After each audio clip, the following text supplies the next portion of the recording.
Okay, magandang hapon mga idol. Here we go again.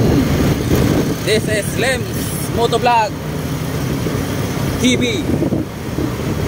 Sa mga oras na ito, sa araw na ito ng June 26, sa oras ng alas 12:30 ng hapon, ito yung kondisyon ng ating kalsada. Sa ngayon, wala naman tayong nakikitang traffic. Malinis naman. Kayang-kaya naman mga idol.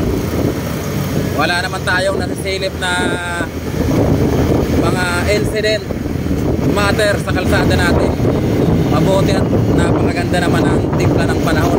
Hindi umuulan, hindi rin ganun kainit.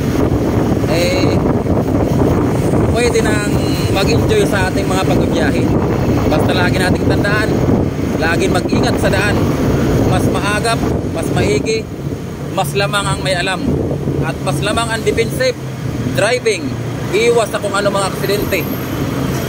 Alam nyo naman, dalawa lang yung gulong natin. Lagi tayong mag-iingat, lagi tayong maging advance. Wag na wag tayong didikit dyan sa mga bus na yan, mga jeep, taxi. Naku, medyo iwas-iwasan natin yan. Kasi minsan yung mga yan, lalo yung taxi, parang tolero yung pag-iisip minsan ng driver. Makakita lang ng pasahero sa kanto, hindi naman pinapara, bigla-biglang liliko, ikaw naman nasa kanan, sa pool. Kaya alam nyo na mga dapat nating iwasan kapag nasa biyahe tayo gamit ang mga motorcycle natin. Alam nyo yung dapat nating iwasan, lagi tayong magkaroon ng allowance. Depends tayo lagi sa driving, kasi mahirap nang maisahan, hindi mo na maibabalik.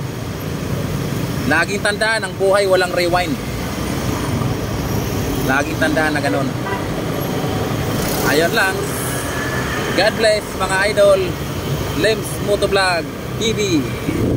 Bye bye.